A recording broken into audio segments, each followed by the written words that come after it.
Hello बच्चों, कैसे हैं आप? बच्चों, आज से हम शुरू करने जा रहे हैं केमिस्ट्री के ऑनलाइन लेक्चर्स और मैं अतुल गुप्ता आपको केमिस्ट्री के फंडामेंटल सीखने में आपकी हेल्प करूंगा। आज हम जो चैप्टर लेके आए हैं वो है केमिस्ट्री का क्लास 11th का first chapter, some fundamental concepts of chemistry, यानी कि रसायन विज्ञान की मूलभूत अवधारणाएं।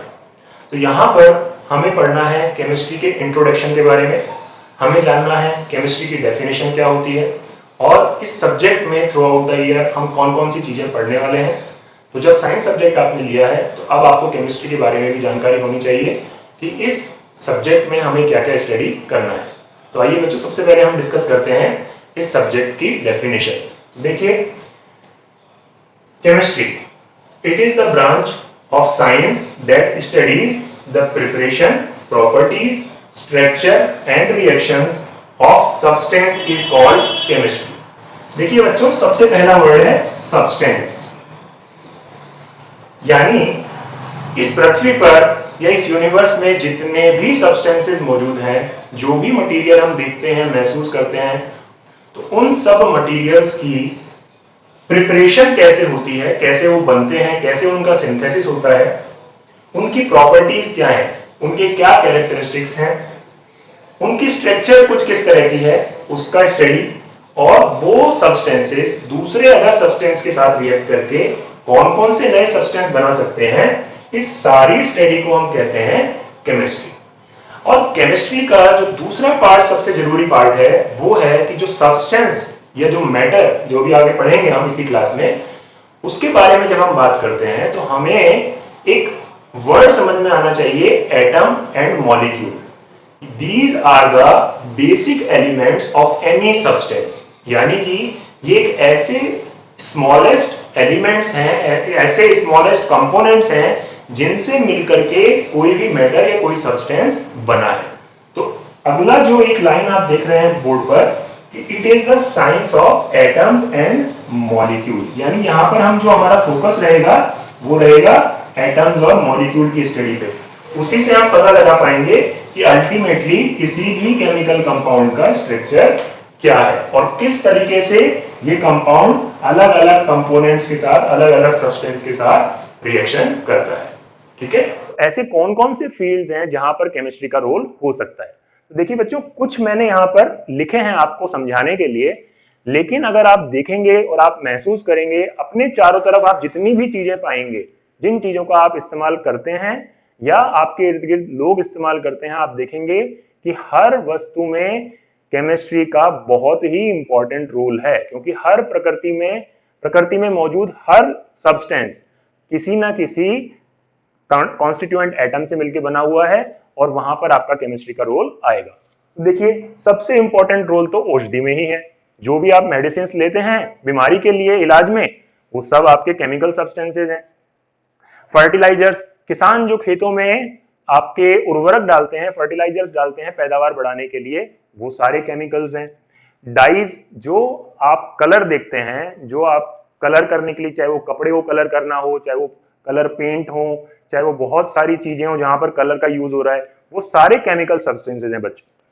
स्पेस साइंस, अब आप कहेंगे स्पेस साइंस में कहां केमिस्ट्री है।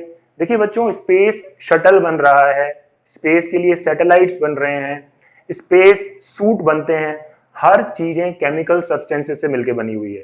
तो अगर हमें केमिकल सब्सटेंस के बारे में नॉलेज है तो ही हम उन पर्टिकुलर परिस्थितियों में, उन पर्टिकुलर सिचुएशंस के लिए कॉम्पेटिबल चीजों का निर्माण कर सकते हैं। इसीलिए केमिस्ट्री का बहुत इंपॉर्टेंट रोल स्पेस साइंस में भी है। पॉलीमर्स, जितने भी आप रबर, टायर्स, जितने भी पॉलीमर्स हैं, जो भी बहुलक जो कहलाते हैं, उन सब में भी केमिस्ट्री का बहुत इंपॉर्टेंट रोल है। इसके बाद देखिए बच्चों, मेटल्स, जो धातुएं हम यूज करते हैं, वो सारी आपके केमिकल साइंस है, केमिस्ट्री है। एनालिटिकल साइंस, एनालिटिकल साइंस बच्चों केमिस्ट्री का ही एक पार्ट है या केमिस्ट्री का ही एक सेगमेंट है। आप देखते हैं जो भी केमिकल सब्सटेंसेज हैं उनको हम कैसे मेजर करेंगे, कैसे उनको आइडेंटिफाई करेंगे, तो ये एक इंपॉर्टेंट सेगमेंट है एनालिटिकल साइंस। तो यहां पर भी आपको केमिकल सब्सटेंस के बारे में नॉलेज होना चाहिए। फूड इंडस्ट्री, खाने की चीजें जितनी भी हैं, आज हम देखते हैं कि पैकेज्ड फूड का कल्चर बहुत ज्यादा चल रहा है। तो देखिए, पैकेज्ड फूड के अंदर उन फूड्स को प्रिजर्व करने के लिए बहुत सारे प्रिजर्वेटिव्स डाले जाते हैं। प्रिजर्वेटिव्स क्या है बच्चों? Again chemical compounds. टेक्नोलॉजी, जितनी भी आपकी चिप्स बनती हैं मोबाइल की, चाहे आपके डायोड्स बनते हैं, इन सब में बच्चों मेटल्स का यूज होता है, सेमीकंडक्टर्स का यूज होता है, ये सारे केमिकल कंपाउंड्स हैं। इसके अलावा बहुत सारी ऐसी चीजें हैं, ऐसे एरियाज हैं जहां पर केमिस्ट्री का इस्तेमाल होता है। एनवायरमेंटल साइंस, अगेन जो हमारे एनवायरमेंट में जितने भी गैसेज हैं, आपके जितने भी पॉल्यूटेंट्स हैं, जो भी आपके एटमॉस्फेयर में सारा एक सिस्टम है, पूरा ये जो इकोसिस्टम जिसको हम कहते हैं, ये सारा केमिकल कंपाउंड्स का ही है। ठीक है बच्चों, चलिए बच्चों अब हम थोड़ा सा और आगे बढ़ते हुए केमिस्ट्री की डेफिनेशन हमने सीखी, हमने जाना कि किस तरीके से केमिस्ट्री एटम्स या मॉलिक्यूल से मिलकर बनी हुई है, और उसी की स्टडी हम करते हैं इस सब्जेक्ट में। अब इस सब्जेक्ट में जब हम पढ़ेंगे सब्सटेंस के बारे में, तो आपको एक चीज समझ में आएगी कि फंडामेंटल कोई भी मैटर जिसके बारे में हम बात करते हैं, जो भी सब्सटेंस हम देखते हैं, वो सब्सटेंस है क्या, उसकी टेक्निकल डेफिनेशन अगर हमें देनी है साइंस के हिसाब से, तो वो क्या होगी। मैटर क्या होता है, सब्सटेंस क्या होता है, उन चीजों को अब हमें समझना पड़ेगा, क्योंकि हम जो स्टडी करेंगे किसी भी सब्सटेंस को ही स्टडी करने वाले हैं बच्चों। इसीलिए हमें सबसे पहले ये समझना पड़ेगा कि सब्सटेंस आखिर है क्या, how we will identify the substance और how we will define a substance with respect to chemistry subject, या आप कहें विद रेस्पेक्ट टू साइंस। तो देखिए बच्चों, यहां पे लिखा है मैटर। मैटर का मतलब हिंदी में होता है द्रव्य। ये द्रव्य का मतलब लिक्विड नहीं है बच्चों, ये है मैटर यानी पदार्थ। तो मैटर की डेफिनेशन देखिए बच्चों, क्या लिखा हुआ है कि anything which has mass and occupy space. देखिए बच्चों, इन दोनों वर्ड्स के ऊपर आप ध्यान दें कि which has mass and occupy space, यानी इस पृथ्वी पर या इस यूनिवर्स में वे सारे सब्सटेंसेस जिनका कुछ मास है, कुछ वेट है, साथ में वो एक जगह भी घेर रही हैं, वो एक स्थान भी घेर रही हैं इस यूनिवर्स में, तो उन सारे सब्सटेंसेस को हम बोलेंगे मैटर, जिसको हम बोलते हैं हिंदी में द्रव्य। अब आप ये समझ लेंगे कि मैटर की डेफिनेशन जब हमें पता लग गई, तो हमें ये समझ में आ गया कि मैटर एक सब्सटेंस है, या एक सब्सटेंस को हम डिफाइन करके टेक्निकल फॉर्म में कहते हैं मैटर। तो बच्चों, मैटर जो है अब अलग अलग स्टेजेस या अलग अलग फॉर्म्स में इस यूनिवर्स में मौजूद है, यानी उसकी डिफरेंट स्टेट्स हैं, डिफरेंट अवस्थाएं हैं, और उनको क्या कहते हैं हम, स्टेट्स ऑफ मैटर। तो देखिए, हम जो सब्सटेंसेस देखते हैं इस पृथ्वी पर, हम जो पदार्थ महसूस करते हैं, या जिन पदार्थों को हम रोजमर्रा में देखते हैं, जिनको हम केमिकल सब्सटेंस कह रहे हैं, तो देखिए आपको बहुत सारी सॉलिड चीजें नजर आती हैं, आपको बहुत सारा लिक्विड मटेरियल नजर आता है, आपको जो हमारा पूरा वायुमंडल है पूरा गैस से भरा हुआ है। सो गैस भी आपको वैसे नहीं दिखाई देती है, क्योंकि गैस जो है कलरलेस है, लेकिन जो कलर्ड गैसेज हैं वो आपको आराम से दिखाई भी देती हैं। तो हमें मेजर 3 मैटर की स्टेट्स नजर आती हैं, which is solid, liquid and gas. ये सारी चीजें बच्चों आप वैसे तो 10th में पढ़ चुके हैं, लेकिन क्योंकि ये 11th चैप्टर में इंक्लूड किया हुआ है, बेसिक इंट्रोडक्शन है, फर्स्ट चैप्टर है, इसीलिए हम छोटी छोटी बातों को हल्का सा डिस्कस कर रहे हैं, ताकि आपको एक बार चीजें रिवाइव हो जाएं और फिर हमें उन चीजों को पढ़ने में और समझने में आसानी हो। तो देखिए बच्चों, अब हमें बेसिक डिफरेंस समझना है कि सॉलिड, लिक्विड और गैस में बेसिक डिफरेंस क्या होगा। देखिए, सबसे पहला हमको फैक्टर जो नोटिस करना है, जिसके बेसिस पे हमें स्टडी करना है, that is arrangement. Arrangement of what? देखिए, स्टार्टिंग में हमने बात की थी कि कोई भी सब्सटेंस जो है उसकी जो यूनिट है वो या तो एटम होगी या मॉलिक्यूल होगी, या तो अणु होगा या परमाणु होगा। तो कोई सॉलिड सब्सटेंस बहुत सारे अणुओं से मिलकर बना होता है बच्चों, और अगर ये अणु या परमाणु बहुत पास पास एक दूसरे से जुड़े हुए हैं तो वो सॉलिड स्टेट कहलाती है। वहीं अगर ये अणु थोड़े दूर दूर हैं तो वो एक लिक्विड स्टेट का निर्माण करते हैं। और ये अणु अगर बहुत दूर दूर चले जाएं आपस में, तो ये अवस्था हमारी कहलाती है बच्चों गैसियस अवस्था या गैसियस स्टेट। अब इन तीनों अरेंजमेंट में फर्क क्यों है या किस वजह से है? देखिए बच्चों, यहां पर एटम्स बहुत पास पास हैं। कारण क्या है? इनके अंदर इन एटम्स के बीच लगने वाले अट्रैक्टिव फोर्सेस, इन एटम्स के बीच में जो अट्रैक्टिव फोर्सेस हैं वो बहुत ज्यादा होते हैं। Therefore these atoms come closer to each other, और उसकी वजह से इतने पास पास होने से इनका जो एटॉमिक अरेंजमेंट है बहुत कॉम्पैक्ट होता है, इनके बीच में खाली जगह बहुत कम होती है, इसीलिए इसको हम कहते हैं सॉलिड स्टेट। नेक्स्ट में आप देख रहे हैं एटम्स सॉलिड के कंपैरिजन में दूर हैं, लेकिन सॉलिड के कंपैरिजन में दूर हैं, लेकिन गैस के कंपैरिजन में लिक्विड में एटम्स थोड़े पास हैं, इससे पास हैं और इससे दूर हैं। तो यहां पर आप क्या कहेंगे कि atoms are closely packed, closely packed, पूरी तरह से क्लोज पैकिंग हो रही है। यहां पर लूजली पैक्ड, लूजली, और यहां पर वेरी लूजली। देख रहे हैं आप, यहां पर एटम बहुत क्लोज पैक हैं, बिल्कुल पास पास हैं, यहां पर थोड़े लूज हैं और यहां पर बहुत ज्यादा लूज हैं, बहुत खुले हुए हैं। तो ये पहला डिफरेंस हो गया आपका एटॉमिक अरेंजमेंट का। अब इसको आप ऐसे समझ सकते हैं, हम एक ब्रिक लें अगर,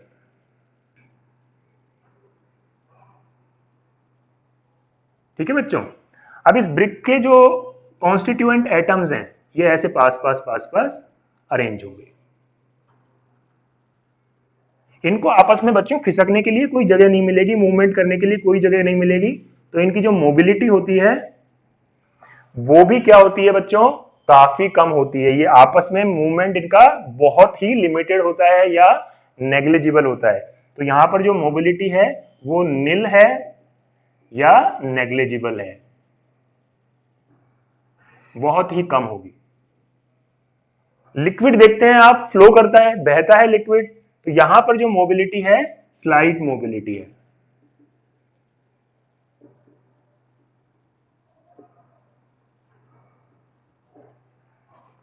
और ये तो एक्सट्रीमली मोबाइल होते हैं एटम्स।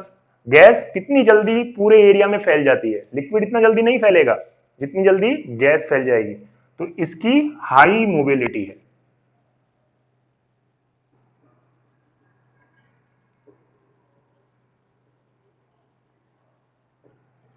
ठीक है बच्चों, पहला हो गया अरेंजमेंट, एटम्स बहुत पास पास हैं, tightly arranged, loosely arranged, very loosely arranged, mobility nil है, स्लाइटली मोबाइल है, और ये हाई मोबाइल है।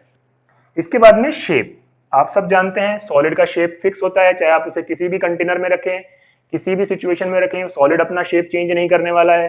तो सॉलिड का जो शेप है वो क्या रहेगा, डेफिनेट रहेगा, निश्चित रहेगा। लिक्विड का शेप बताइए बच्चों, लिक्विड का शेप इनडेफिनेट होगा,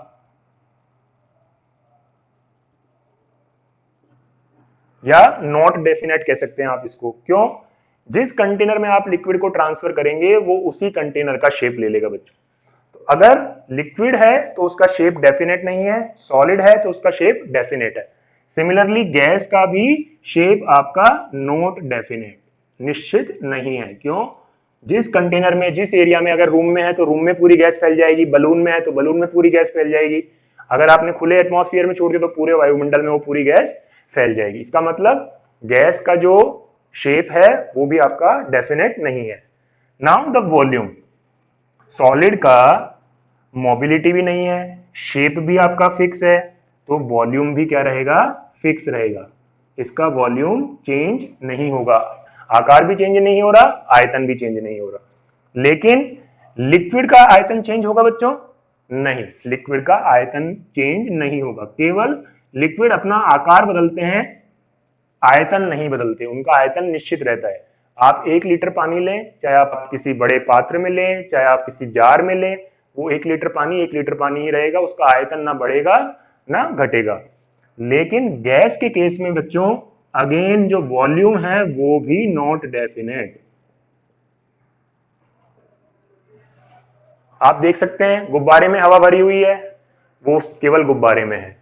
गुब्बारे को आपने पियर्स कर दिया या खोल दिया, गुब्बारे की सारी हवा कहां फैल गई बच्चों, उस पूरे कमरे में या उस पूरे वायुमंडल में।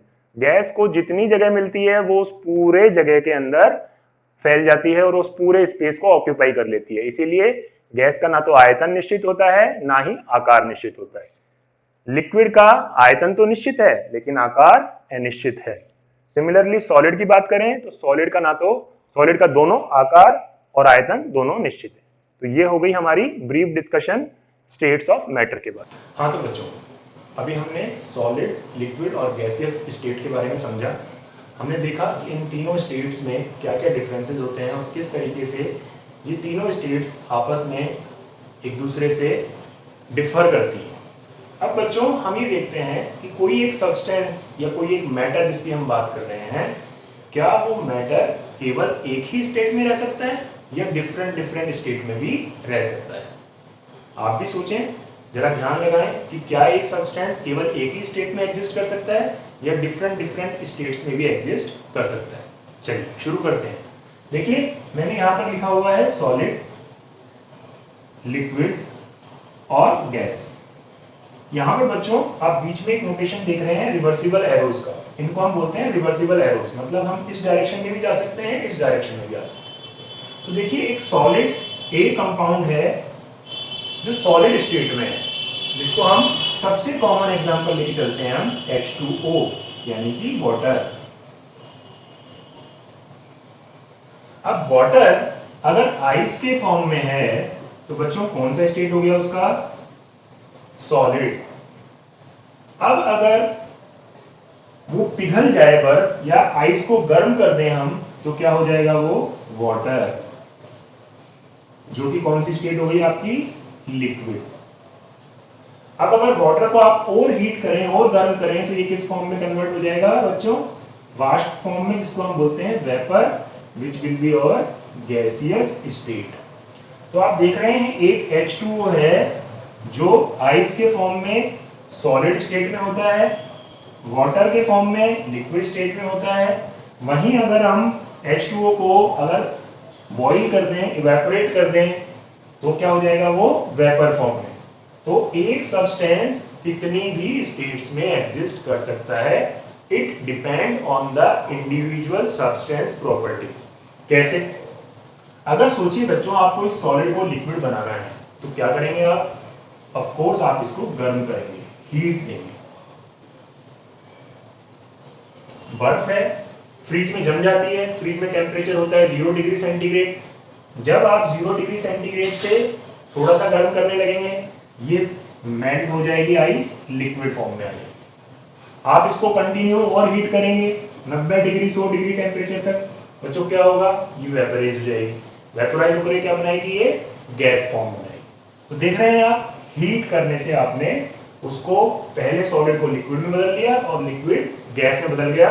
तो अब हमें एक चीज समझनी है कि जो हमारा स्टेट ऑफ मैटर था, यानी जो द्रव्य की अवस्थाएं थी, it will depend upon temperature. ये टेम्परेचर पर डिपेंड करेगी बच्चों कि कोई सब्सटेंस सॉलिड फॉर्म में रहेगा, लिक्विड में रहेगा या गैस में रहेगा। जब हम आगे पढ़ेंगे तो आपको समझ में आएगा कि केवल एक टेम्परेचर ही फैक्टर नहीं होता है, इसके अलावा प्रेशर भी हमारा एक इंपॉर्टेंट रोल प्ले करता है साइंस में। किसी भी सब्सटेंस के स्टेट पर क्या उसकी अवस्था होगी, this will be affected by temperature as well as pressure. So solid will be converted into liquid by giving the heat. Further your liquid can be evaporated by application of heat. जैसे ही आप heat apply करेंगे, उसको heat देंगे, वो gaseous form में चला जाएगा। Reverse, अब इस वेपर को अगर आप ठंडा करेंगे, कूल करेंगे, तो बच्चों वापस ये वाटर फॉर्म में आ जाएगा। और ठंडा करेंगे, रेफ्रिजरेटर में ले जाकर के आप इसको कूल करेंगे, वापस सॉलिड में आ जाएगा। तो ये चीज आपको समझनी है बच्चों कि transformation of state of the substance. Okay, हाँ तो बच्चों अभी तक हमने देखा स्टेट्स ऑफ मैटर, यानी किसी भी द्रव्य की कितनी अवस्थाएं हो सकती हैं, कितनी कितनी अवस्थाओं में वो उपस्थित हो सकता है, वो हमने समझा ठोस, द्रव और गैस के बारे में। अब देखिए बच्चों, फिर से हम देखते हैं आगे द्रव्य का वर्गीकरण। देखिए स्टेट्स ऑफ मैटर जो था वो डिफरेंट था, now classification of matter is different. यानी कि जो सब्सटेंसेस हम देख रहे हैं, जो मैटर जो हम देख रहे हैं, वो किन किन फॉर्म्स में, किन किन कॉम्बिनेशंस में इस यूनिवर्स में मौजूद रहता है। इन सब चीजों को समझने के लिए हमें पढ़ना होगा क्लासिफिकेशन ऑफ मैटर, यानी कि द्रव्य का वर्गीकरण। तो देखिए, द्रव्य होता है, मैटर जो होता है आपका, या तो वो बिल्कुल प्योर सब्सटेंस होगा, शुद्ध रूप में होगा बिल्कुल, या उसके अंदर बहुत सारे प्योर सब्सटेंस मिक्स होंगे, यानी डिफरेंट डिफरेंट प्योर सब्सटेंस को मिला करके जो कोई एक नया सब्सटेंस बन गया, उसको हम बोलेंगे मिक्सचर, या हिंदी में कहते हैं मिश्रण। तो जो प्योर सब्सटेंस होता है वो अगेन आपको डिवाइड करके दिखाया गया है कि या तो वो एलिमेंट होगा या वो कंपाउंड होगा, और मिक्सचर जो हो सकता है वो या तो आपका होमोजेनस होगा या हेटेरोजेनस होगा। चलिए बच्चों, इसको अब समझते हैं। देखिए, सबसे पहले हम देखते हैं प्योर सब्सटेंस। जब हमने स्टार्टिंग में डेफिनेशन पढ़ी बच्चों, तो हमने देखा कि जो एक इकाई है, एक यूनिट है जिससे मिलकर के एक सब्सटेंस बना हुआ है, जिसको हमने डिफाइन किया था एटम या फिर मॉलिक्यूल, यानी वो सिमिलर मॉलिक्यूल्स बार बार रिपीट होकर के आपस में जुड़ करके एक सब्सटेंस को बनाते हैं, और वो ही यूनिट्स डिफाइन करती हैं कि उस सब्सटेंस की प्रॉपर्टी, उस सब्सटेंस का क्लासिफिकेशन किस कैटेगरी में होगा। चलिए एक एग्जांपल लेते हैं। सपोज करिए हम बात करते हैं शुद्ध पदार्थ के बारे में, एक एलिमेंट के बारे में, जिसमें हम कहते हैं कि हमने एक हाइड्रोजन गैस। अब हाइड्रोजन गैस की जब हम बात करते हैं बच्चों, तो हाइड्रोजन गैस में क्या होगा, सारे H2 गैस के ही मॉलिक्यूल्स होंगे, H2 H2 H2 H2 H2 gas के ही मॉलिक्यूल होंगे।